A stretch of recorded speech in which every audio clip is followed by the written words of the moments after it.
Yeah, you don't have to. All right, Thanks, yeah, it no, is 6:30, and we'll call the meeting to order. So, Madam City Clerk, would you please call the roll? Mayor John Caposcia, Here. Mayor Pro Tem Rochelle Arizmendi, Present. Councilmember Jean Goss, Here. Councilmember John Harabedian. Here. Mr. Mayor, you have a quorum and may conduct city business. Okay, thank you. All right, first thing on the agenda is the approval of the agenda. Move to approve. Second. All in favor? Aye. Okay, now, we're gonna open this up for public comment. And we're doing things a little bit differently now. We've got this, streaming on Facebook as well as our normal feed. Good. And, Mr. City Manager, there's a number out there that we've put on Facebook that people can call in for public comment, so. That's correct, Mayor. Under the governor's directive to change some of the Brown Act standards during the pandemic, we're making public comment available electronically by phone or text to the number that we've posted on our website and Facebook, as well as email, which is just public comment at cityofsierramadre.com. We also are required to provide a public comment space at the meeting to practice social distancing. We've moved, as you can see, the public can't. We've moved the public comment area back, but we will allow public to come in and comment, though we strongly encourage them to use the electronic format. Yes, okay. So at this time, I'm opening it for public comment. Do we have anybody remotely or here in the audience that would like to make a comment for any item that is not on the agenda before we discuss the item that is on the agenda? And Mayor, I declined the number is 626-355-6214, 626-355-6214, and it's on our Facebook page as well as our homepage. Okay. I'll just wait just a minute to see if anybody does want to call in. Just, again, this is the first time we've ever done this, of course, because of the Brown Act violation. Brown Act regulations have been softened while we have the crisis. So we expect by the next council meeting that we'll have this figured out a little bit better and more robust and maybe learn something from what we're doing tonight. So it'd be great if somebody would just call in just to try it, and see. I don't know. Anybody out there listening? Mr. Spears, maybe you can go make a phone call and see. I'm just kidding. So I'll wait just a minute before we proceed.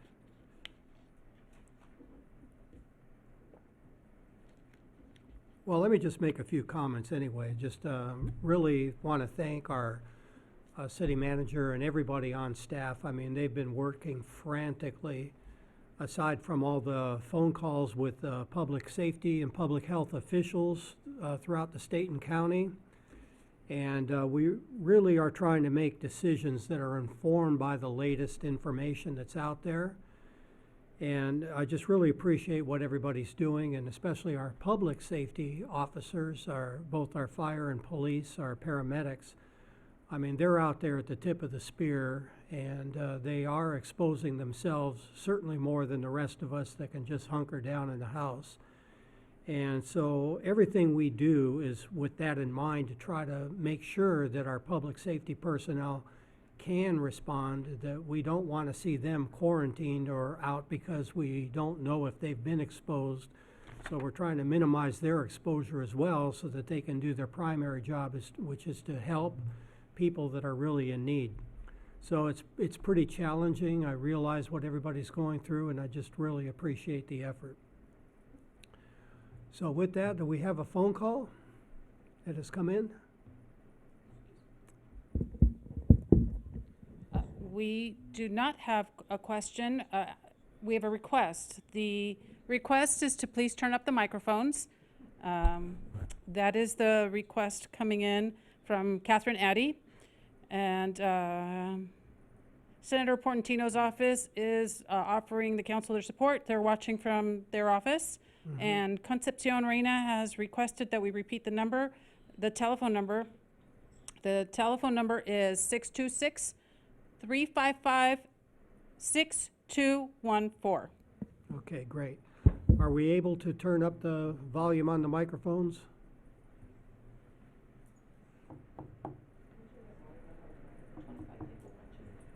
Okay, on Facebook? Okay. Our Assistant City Manager has informed us that we've got 25 people watching directly on Facebook, so thank you all for participating. Appreciate it very much. Again, what we're trying to do here, in spite of the crisis, is to be as transparent and assure everybody that the city is open for business. We're just doing business a little bit differently and reorganized our priorities. So with that, one last call for anybody that wishes to call in for comment or questions.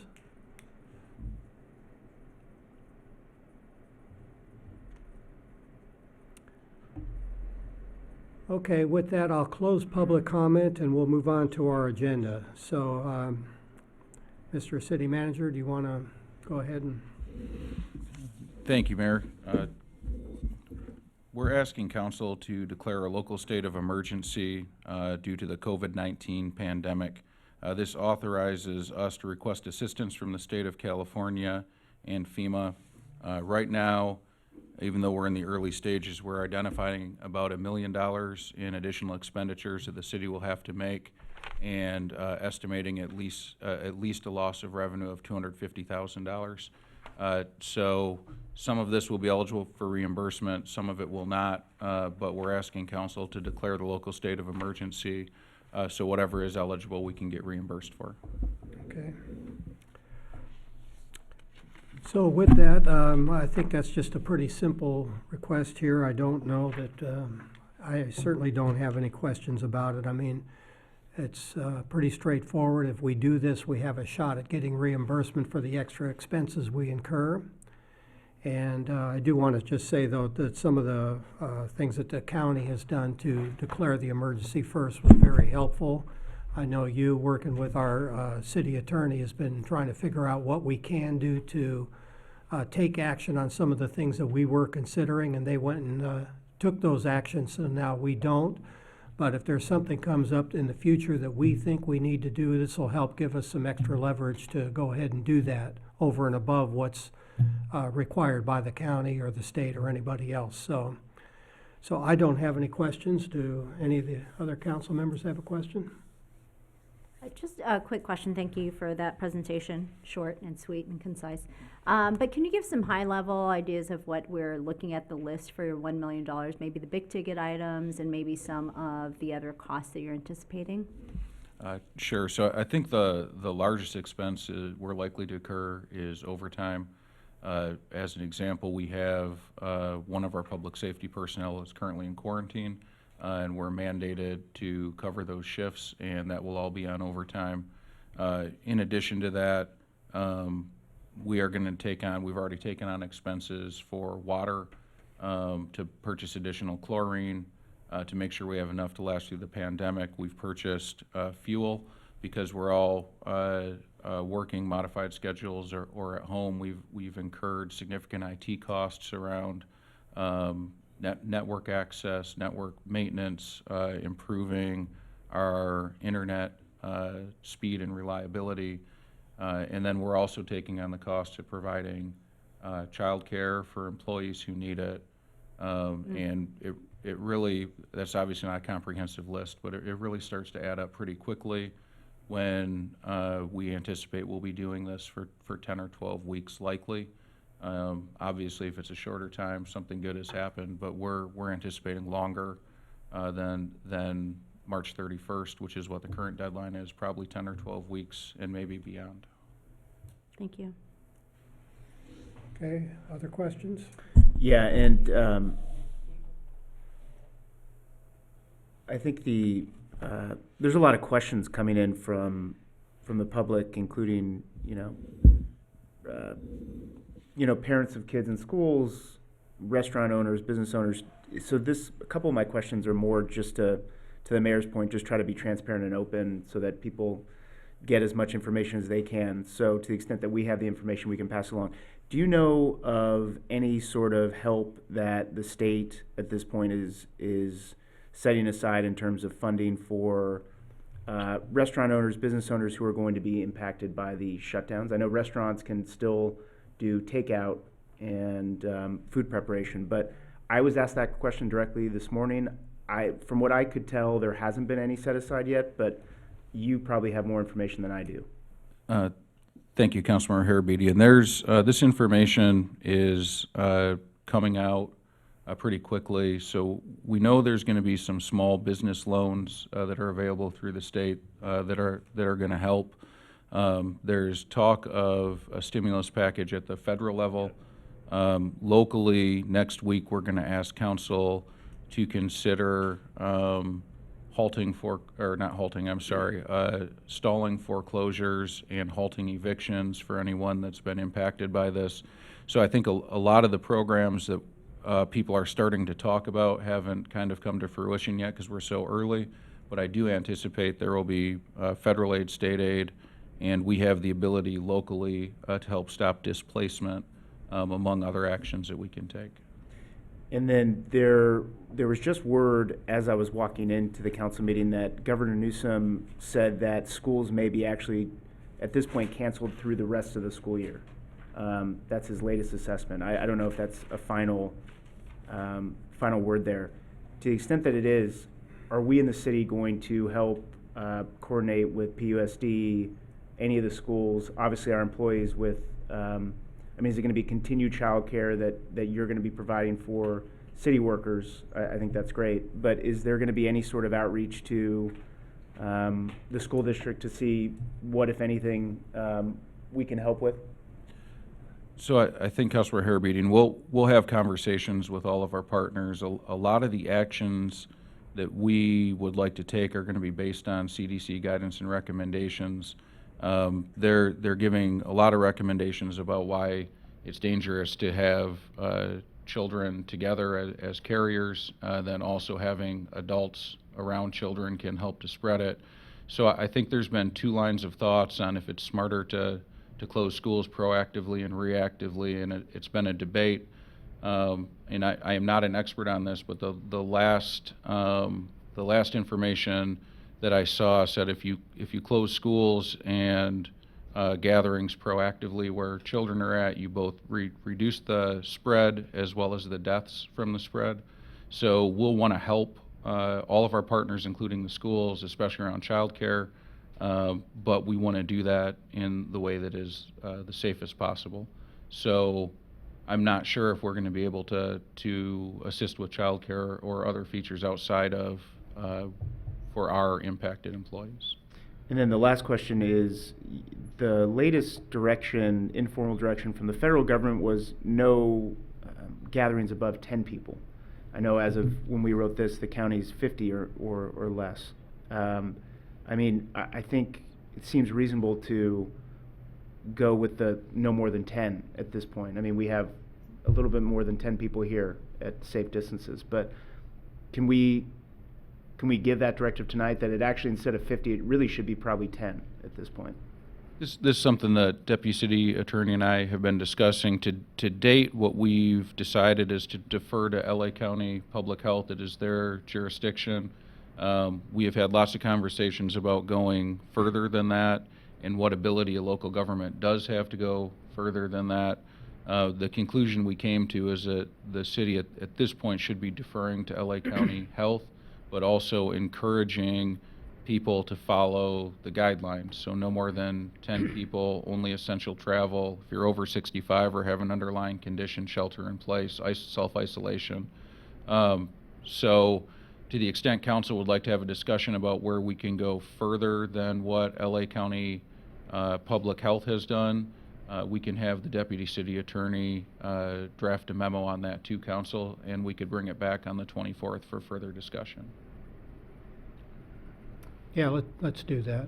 Oh, go ahead. I just wanted to comment on the work that I do full-time is one of the business lines is with small businesses and loans and technical assistance. So There is a link right now, and unfortunately I don't have it, where businesses can go directly onto the link and apply, and it's an SBA link, but there are going to be other dollars that are available. Even in the last 24 hours, we're learning about the Economic Development Administration that's going to be allowing dollars to be a little bit more flexible for small businesses. In addition to obviously the Small Business Administration, we have a lot of private financial institutions that are investing dollars, and then also the county is looking at other ways to support small businesses. So as I get information, I will make sure that we share it here locally so that those businesses that are eligible and can have access to those dollars, we have those resources. And Mayor Pro Tem, anything you forward to us, we'll be sure to put out social media as well as on our webpage. Okay, Councilmember Thomas? Just a quick question. First, I want to compliment you, Mr. City Manager, and every member of this team. You guys are doing a fantastic job. You're ahead of the curve. I've got complete confidence in you, and I'm really grateful for all of you. I do want to ask if we have a lot of money coming in. I'm assuming it's coming in bits and pieces programmatically, or how soon does it get here? How soon does it help us? For potential reimbursement funds. So that would be at the conclusion of the pandemic, and then we would have to apply through the federal or state programs, and some of it may come immediately string-free. More than likely, it will take a very long time, and as we said, we're actually, because this is a national emergency, we're not anticipating receiving any funding back. And I've not talked with any other city managers who are also anticipating receiving funds back from this. This is how the funding mechanism works, so we're going through the process, but we anticipate no funding will be recovered. Okay, any other questions? Okay, we'll open it up for public comment again. Do we have any calls that have come in or emails? Mayor, we had, before the Assistant City Clerk reads more, we had a comment asking about parking enforcement, and as we announced 2 nights ago, I believe, we've suspended all overnight parking enforcement with the exception of if it's a public safety issue, if it's car blocking ingress or egress. And just when we talk about the other actions we've taken, so everyone knows, we've suspended any disconnection of water utility service, regardless of ability to pay. We are not going to apply any late fees or other penalties on bills that aren't paid in full. We're going to be very flexible in repayment plans and negotiate those to the maximum benefit of our resident. So and we're also going to, for any hardship cases, for other waivers, we're going to assume that we want to find in favor of the resident. So we know a lot of people are going to be impacted from a health standpoint, also from a financial standpoint, and we'll do everything we can not to be more of a burden on our residents. Yeah. Thank you.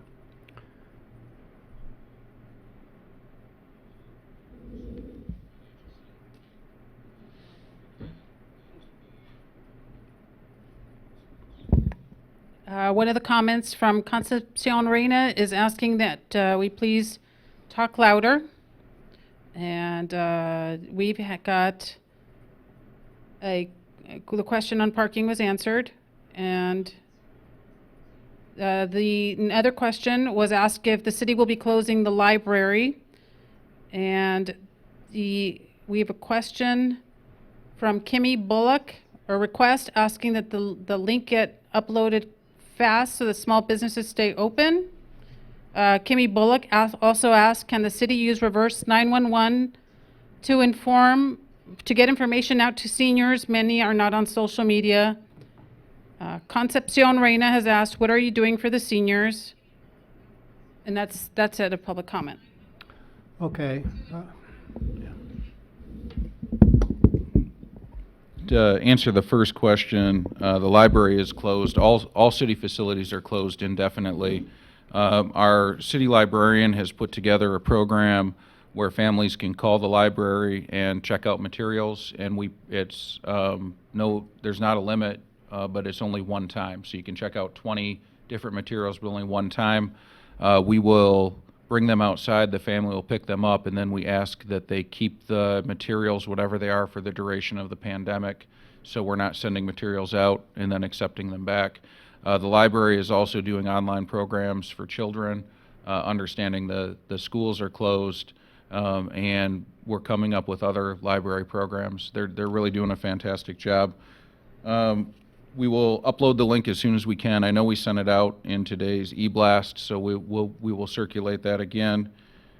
We also are going to start using Reverse 911, our Nixle program, this week. It'll be a call, and there's also going to be a voice-to-text option that we're communicating. For the seniors, we currently at Hart Park House are offering on Wednesdays, assuming they are signed up, 2 warm meals that can be taken home and 3 frozen meals. And we are working with the monastery to cook or prepare meals up there, and we're deciding if we want them cooked or frozen, and we will take those to Hart Park House for distribution.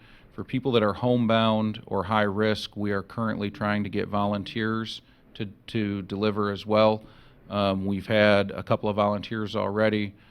So we have an entire plan solely for communication to the senior community, because we know that's going to be where a lot of the anxiety is, and it's typically harder for us to communicate.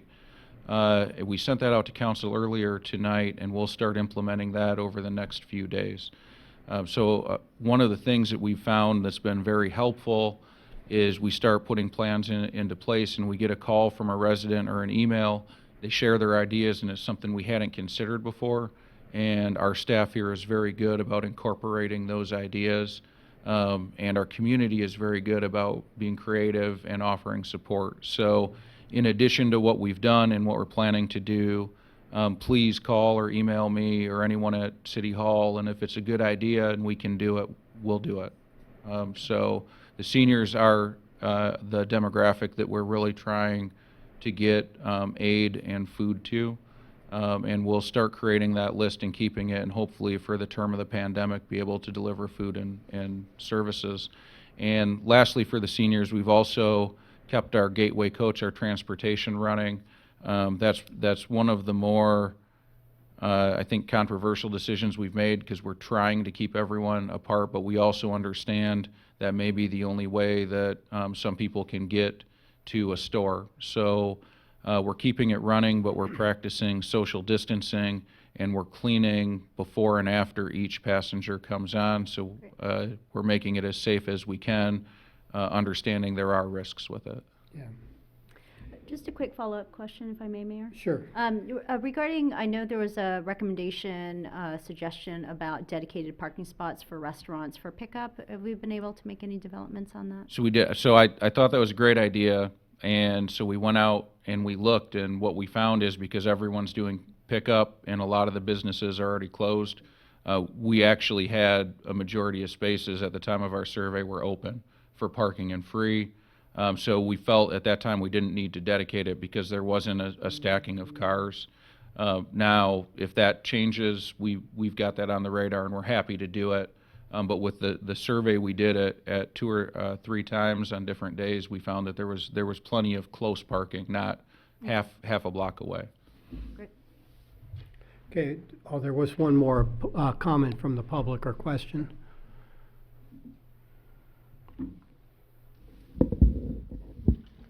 There is a question from Kimmy Bullock. Her question is, do we have any plans to help parents who are first responders, medical personnel, or who work in the service industry that need childcare? For city employees, we believe we've secured childcare. We are pretty far along in the negotiations, but the plan is to have childcare at the library. We offered it to public safety first, and after they've signed up, we will then make it available citywide. But we think we have both space and capacity for every impacted employee to have childcare free of charge for the duration of the pandemic. Okay, thank you. Councilmember Harabedian?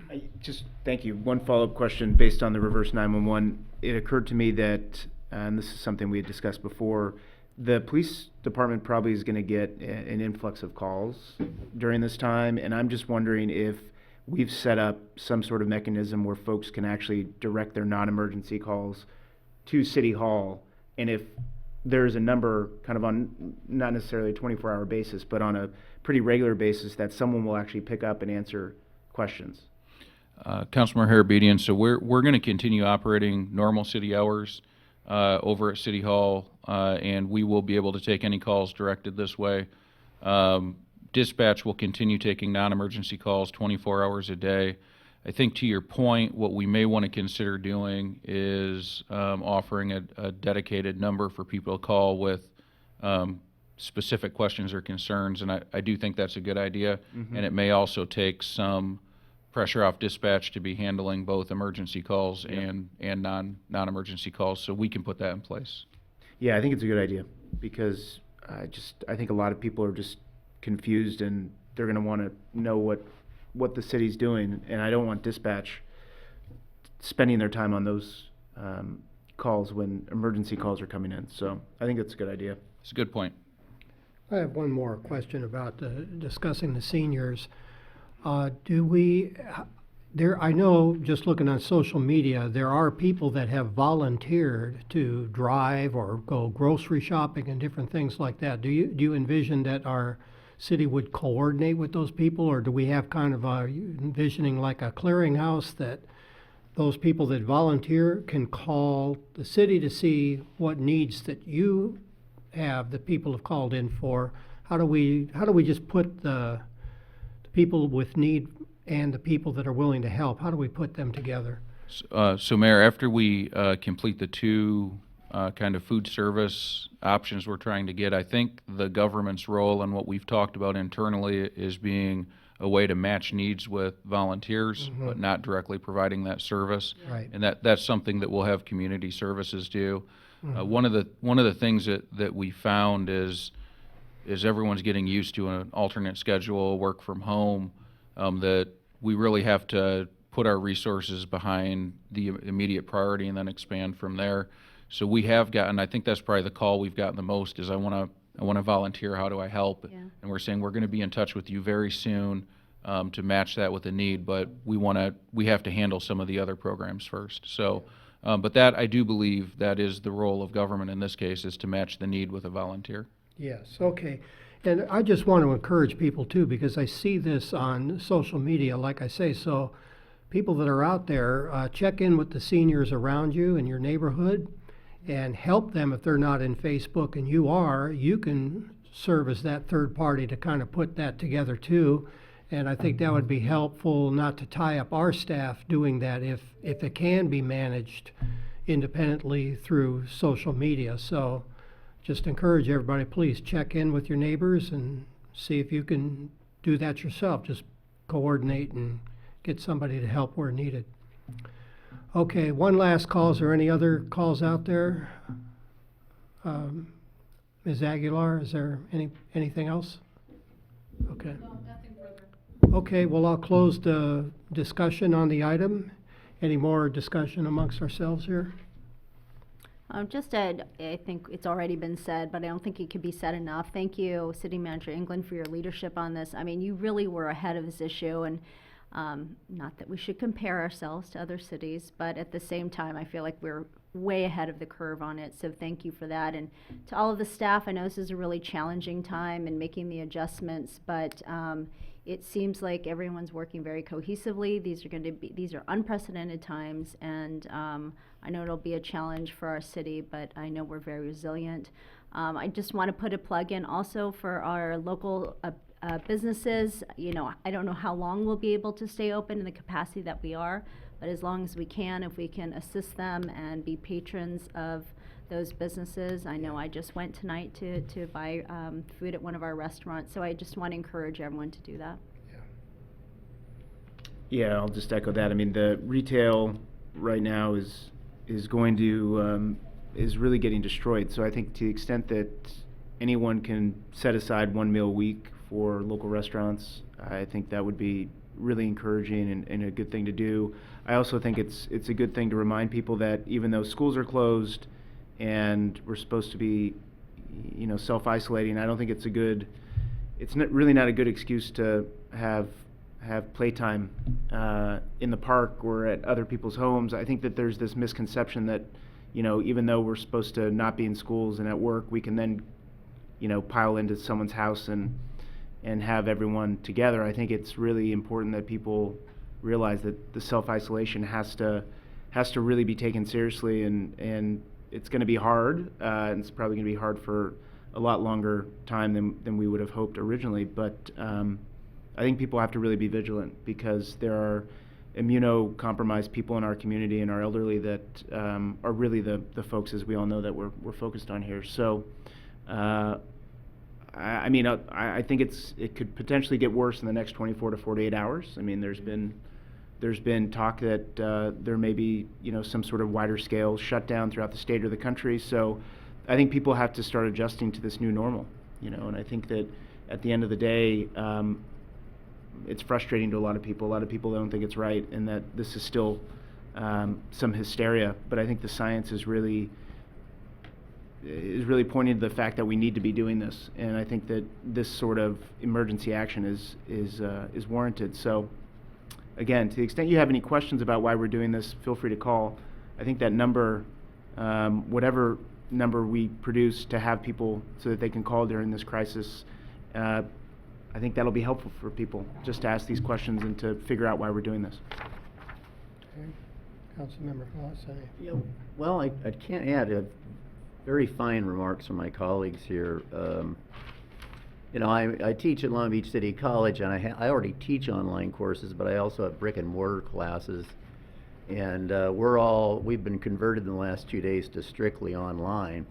We have a bunch of students who are in those classes, those brick and mortar classes, who have never done online stuff, or may or may not be comfortable with computers, things of that nature. But what I've seen in the last few days is a remarkable amount of flexibility in everyone involved, and a lot of cooperation that I did not anticipate. And things are actually working out much better than we had anticipated. There are plenty of quirks, and there will be plenty of challenges, but I think that's going to be the case across society, and particularly here in Sierra Madre. The spirit in this community is amazing. Our leadership is fine, so I'm very optimistic that we're going to have a pretty good run of this. And I do believe that what Councilmember Harabedian says about taking isolation seriously, it is hard, it is very hard. We're social beings, we're programmed that way. But spending a couple of weeks, you know, by ourselves with our families, won't just save our lives, but it may save the lives of somebody you wouldn't even know. And someone that, you know, 3 degrees away from you in another city. And I think we need to think in those terms. Okay, the only other remark I want to make is, again, let's just keep in mind what we're trying to do here is to preserve the capacity of our hospitals and our medical system and our first responders, preserve their ability to serve people. If by slowing down the spread of this virus, that's exactly what we do. If we overload the system, then there are going to be people dying unnecessarily, and it could be somebody that you know or one of your loved ones. So that's really what the fundamentals are all about, is spreading this out. You both, probably everybody's seen those 2 overlaid curves. Mm-hmm. So the first one is if it gets out of control, you know, there's a line across our medical capacity, and it spikes way above it. If you spread it out, you can stay within the capacity of our medical system. And so that's really the most important thing here. So, hey, this is Sierra Madre. I've seen a lot of great stuff on social media now that I'm back on it about neighbors looking out for themselves, but that's what we should all be doing, just helping each other. I tell you, if there's one person out there that needs a roll of toilet paper, I guarantee you there'll be a dozen people offering one. So also quit hoarding in the stores. I'm not hoarding, and I've gone to Taylor's here to buy some potatoes or to Poppy Cakes to buy a loaf of bread, no problem. So again, let's just look out for each other and not make the situation worse. So, one more? Sure. Could we just talk at the future, I guess, next meeting, some items to discuss, or I don't know what we're thinking about in terms of agenda, but I do think that some things to consider, which might already be on the agenda. But I do think the eviction foreclosure issue is spot on. I'm really glad that you're proactively putting that on. I think another issue that a lot of cities and municipalities are going to be dealing with is, I think the county and the medical system is going to be looking for potential space to put remote ICUs, and actually setting up, to the extent how bad this gets, there's going to be a need to set up essentially trailers and mobile units where you're going to have makeshift hospitals. And I think that we in Sierra Madre need to start thinking whether this is a place where that could happen, whether there's empty space, and whether we would be open to that. I'm not saying that, we have the space. I don't know exactly where it would be, whether it's in a park or whatever, but these are things that, to the extent, to the gravity of this situation, I think that we next week should be talking about what we're doing to facilitate kind of the broader regional response from a medical and a public health standpoint. So I would like to at least have a conversation about that. Okay. Councilmember Harabedian, we actually received email for that request today.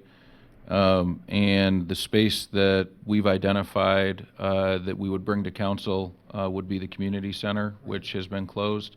That's the largest, unfortunately, vacant building that we have right now. Normally, it's not vacant, it's thriving, but Sierra Madre. yeah, Sierra Madre Community Center. The Waterworks and YMCA both shuttered operations and left the site when we shut down our city facilities, and that would be the area. The request was for large buildings with lots of open spaces to include closed big box stores and things like that. So where Sierra Madre can contribute, and of course it would be up to the city council, would be to make our community center available. The request was proactive to identify sites, and it hasn't been made officially yet, but we can bring more back on that just as soon as that becomes an official request. Great. One quick just thought, and I don't necessarily think it's going to be an item at this point because I haven't seen any orders or ordinances, but I think going back to the small businesses, I'm hoping there will be something at the state level, county level about not evicting businesses also, because I think right now it's limited to residential. But if we can keep our eyes on it, even if we in a resolution can make a statement on that, I'd like just to make sure that we keep our pulse on the small businesses also. Oh. So, Mayor Pro Tem Arizmendi, the governor's executive order N2820 specifically calls out both residential and commercial evictions. Great. So we can, for the next meeting, we'll draft language that'll include Smart. both. And just to be clear, if someone does try to evict a commercial tenant, the commercial tenant can cite this ordinance when they appear before the court, and the court, it's on the tenant is what I'm saying. It's not on the city to make sure this provision is going to be enforced. It's on the tenant, but it's a defense for the tenant if the city adopts this resolution. Good to know. Thank you. I didn't know that. Okay, so any further comments, or can I have a motion? I'll move to adjourn. Do we need to approve? Oh, I'm sorry. Approval of the resolution? Of the resolution, I'll move to approve the resolution. Yeah. I'll second. Okay, all in favor? Aye. Okay, passes unanimously. Okay, we've already discussed items for new business, so if there's anything else? Just a question for the next meeting, and I don't know, things could change by then. Are we going to anticipate to have the same type of setup for the next meeting, conference call? Mayor Pro Tem, we are going to encourage council as well as all our boards and commissions to call in. It is a personal choice of council. You're obviously welcome to come in. We would have the same setup. As you can see, we're trying to keep our staff away. They're communicating with me right now by text, so they're watching. They're out there. To the extent that we can continue operations as normal while keeping people away, that's the goal. So you'll see on the next council meeting, we made the decision we just didn't change anything from what was on the forecast, and we're going to see if we can do it that way. Now, if council wants to come in, we'll practice social distancing, and you're obviously welcome to. It's your choice. We're encouraging people to stay away and stay at home as much as they can, because that's what we expect of them.